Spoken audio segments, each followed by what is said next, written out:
നിങ്ങളുടെ favourite shows ഇനി ഒരിക്കലും മിസ്സാവില്ല. ഇപ്പോൾ C5 കാണും നിങ്ങളുടെ ഫേവറേറ്റ് ഷോസ് തികച്ചും സൗജന്യമായി. നീ എന്താ കരുതിയിരിക്കുന്നേ? നിന്നെ കാണാതായാൽ ഇവിടെ ആർക്കും ഒരു സങ്കടവും ഉണ്ടാവില്ലെന്നാണോ? കുട്ടിക്കളി കളിച്ച് ഒളിച്ചിരിക്കാൻ പറ്റിയ പ്രായമാണോടാ നിനക്ക്? എന്റെ പൊന്നു മുത്തശ്ശി, അത് വേണ്ട. നീ എല്ലാ കാര്യങ്ങളും എന്നോട് പറയും. ഞാനാണ് നിന്റെ ബെസ്റ്റ് ഫ്രണ്ട് എന്നൊക്കെ ഇടയ്ക്കിടയ്ക്ക് പറയാറുണ്ട്. നീ ശരത്ത് വരുന്നത് ആരെങ്കിലും കണ്ടോ? ഇല്ല. ഞാൻ പറഞ്ഞ മുഴുവൻ ആഭരണങ്ങളും ഇതിലുണ്ട്. ഇതെന്താ തുണിക്കെട്ടിലൊക്കെ? അല്ലാതെ ഇതെടുത്തോണ്ട് വരാൻ പറ്റില്ല. കണിമംഗലത്തെക്കാൾ മോശം സിറ്റുവേഷനാ ഇവിടെ. എങ്ങനെയെങ്കിലും നമ്മുടെ കാര്യങ്ങളൊന്ന് സ്റ്റാർട്ട് ചെയ്താൽ മതി. എന്നിട്ട് വേണം എനിക്ക് ഇവിടെ നിന്ന് ഇറങ്ങാൻ. അതിനല്ലേ നമ്മൾ ശ്രമിക്കുന്നത്. താനൊരു കാര്യം ചെയ്യണം. ആധാർ കാർഡിന്റെ ഫോട്ടോ എടുത്ത് എന്റെ മൊബൈലിലേക്ക് ഒന്ന് അയച്ചു തരണം. അതെന്തിനാ? പ്രൊഡക്ഷൻ കമ്പനിയുടെ രജിസ്ട്രേഷന് വേണ്ടിയാ. സൈനിട്ട് കൊടുക്കണം.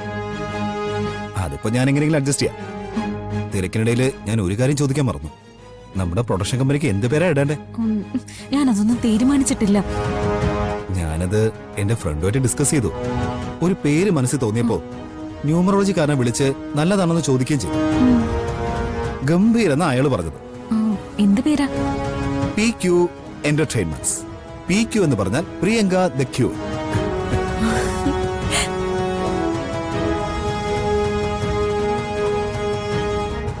അല്ല, നമ്മുടെ രണ്ടുപേരുടെയും പേരിലെന്നല്ലേ ശരത്ത് പറഞ്ഞത്? വേണ്ടടോ. താൻ ആകാശത്ത് പറക്കുന്നത് ഞാൻ താഴെ നിന്ന് നോക്കിക്കണ്ടോളാം. അല്ലെങ്കിൽ അതാ നല്ലത്. ഒരു നല്ല സുഹൃത്തിന്റെ ഡ്യൂട്ടി അതാ. താൻ നോക്കിക്കോ. പ്രിയങ്ക ദ ക്യൂൻ സിനിമാ ലോക കീഴടക്കും. ഒരൊറ്റ പടം മതി. അവിടുന്ന് അങ്ങോട്ട് ഇവിടെ ആയാലും കണിമംഗലത്തായാലും താൻ പറയുന്നതാണ് നിയമം. ശരത്ത് പെട്ടെന്ന് പോയിക്കോ. പിടിക്കേ.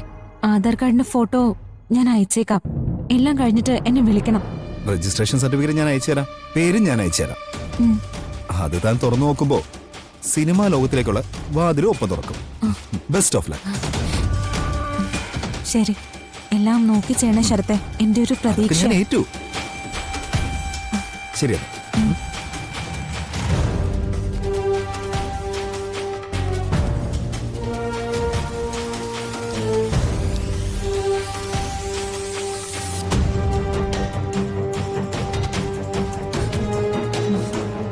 Priyanka the queen. Priyanka the queen. റാണിയായ പ്രിയങ്ക. പ്രിയങ്ക റാണി.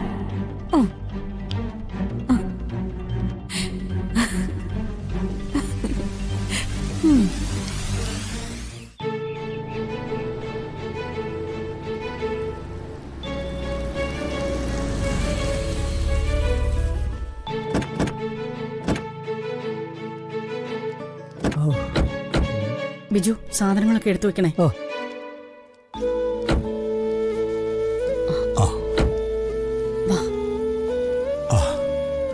താനെന്തായി കാണിക്കുന്നേ?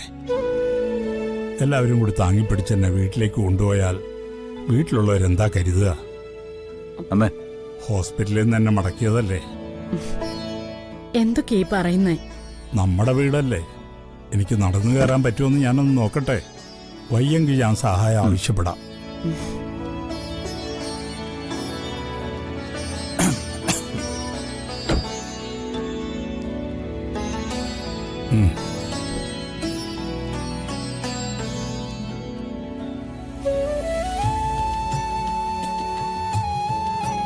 അമ്മേ, അമ്മേ.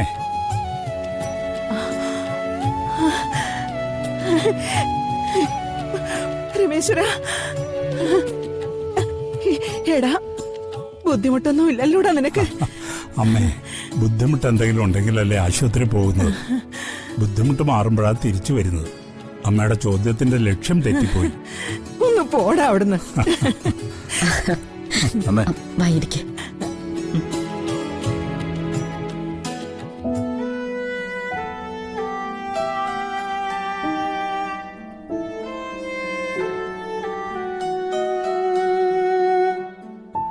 എന്താ മുത്തശ്ശി? ഒരു ഒറ്റ അടിയങ്ങ് തന്നാലുണ്ടല്ലോ. നീ എന്താ കരുതിയിരിക്കുന്നേ? നിന്നെ കാണാതായാൽ ഇവിടെ ആർക്കും ഒരു സങ്കടവും ഉണ്ടാവില്ലെന്നാണോ? കുട്ടിക്കളി കളിച്ച് ഒളിച്ചിരിക്കാൻ പറ്റിയ പ്രായമാണോടാ നിനക്ക്? എന്റെ പൊന്നു മുത്തശ്ശി, അത് വേണ്ട, നീ എല്ലാ കാര്യങ്ങളും എന്നോട് പറയും. ഞാനാണ് നിന്റെ ബെസ്റ്റ് ഫ്രണ്ട് എന്നൊക്കെ ഇടയ്ക്കിടയ്ക്ക് പറയാറുണ്ട് നീ. അതൊക്കെ പറയുമ്പോ നിനക്കൊരു രസം, അല്ലാതെ പ്രവൃത്തിയിലൊന്നുമില്ല. മുത്തശ്ശി ലോക്ക് പെണങ്ങല്ലേ, അതങ്ങനെ പറ്റിപ്പോയി. ഇനി അങ്ങനൊന്നും ഉണ്ടാവരുത്. അങ്ങനെ എന്തെങ്കിലും ഉണ്ടെങ്കിൽ എല്ലാവരെയും പേടിപ്പിച്ച് നീ ഇങ്ങ് തിരിച്ചു വരുമ്പോ നിന്നെ പേടിപ്പിക്കുന്ന എന്തെങ്കിലും ഈ വീട്ടിൽ സംഭവിച്ചിട്ടുണ്ടാവും. ഒന്ന് പോ മുത്തശ്ശി.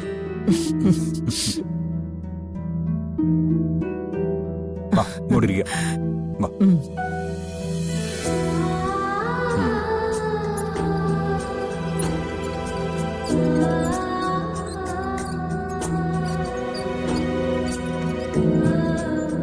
അച്ഛാ, എന്താടാ?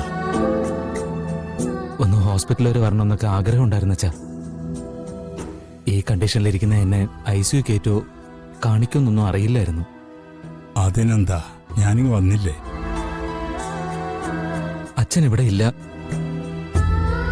ഇവനെ ആണെങ്കിൽ കാണുന്നില്ല എന്ന് പറഞ്ഞിട്ട് എനിക്കെല്ലാം കൂടി തീർന്നു പോകുന്ന പോലെയാ തോന്നിയേ.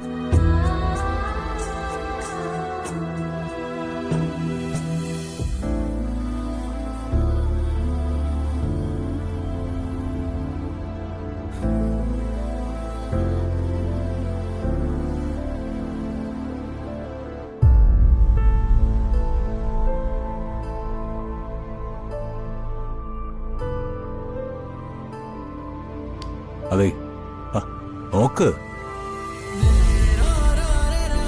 സോറി ഏട്ടാ. നീയേ ഈ സാധാരണ അനുജന്മാരെ പോലെ അത്യാവശ്യം വിശേഷം അന്വേഷിക്കലും ചോദ്യം പറച്ചിലൊക്കെ മതിയായിരുന്നു.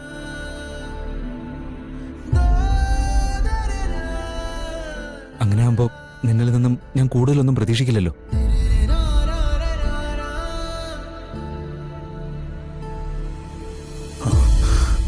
ഇനി എന്റെ ഭാഗത്തുനിന്ന് അങ്ങനെയൊന്നും ഉണ്ടാവില്ല. ഐ എം റിയലി സോറി ഏട്ടാ.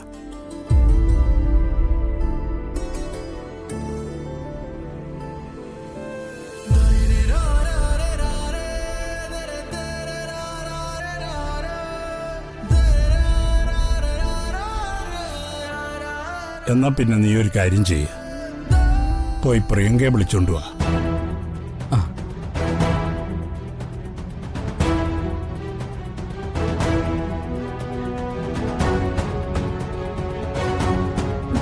അച്ഛൻ എന്തായി പറയുന്നേ? പ്രിയങ്കയെ വിളിച്ചോണ്ട് വരാനോ? ഞാൻ അങ്ങനെ തന്നെയല്ലേ പറഞ്ഞത്. എന്താ മോള് തെറ്റി വല്ലതും കേട്ടോ? അച്ഛാ, നമ്മുടെ കുടുംബത്തിന്റെ മാനം കെടുത്തിയവളാ അവള്. അവളെ തിരിച്ചു വിളിച്ചോണ്ട് വന്നാ നമ്മുടെ കുടുംബത്തിന്റെ അന്തസ് എന്താവും? അന്തസ്സിന് എന്തെങ്കിലും വീഴ്ച വന്നാൽ നമുക്ക് എല്ലാവർക്കും കൂടി അതങ്ങ് പരിഹരിക്കാം. എന്തായാലും ഞാൻ സമ്മതിക്കില്ല. ഡൗൺലോഡ് ചെയ്യൂ C5 ആപ്പ്. കാണൂ എല്ലാ എപ്പിസോഡുകളും സൗജന്യമായി.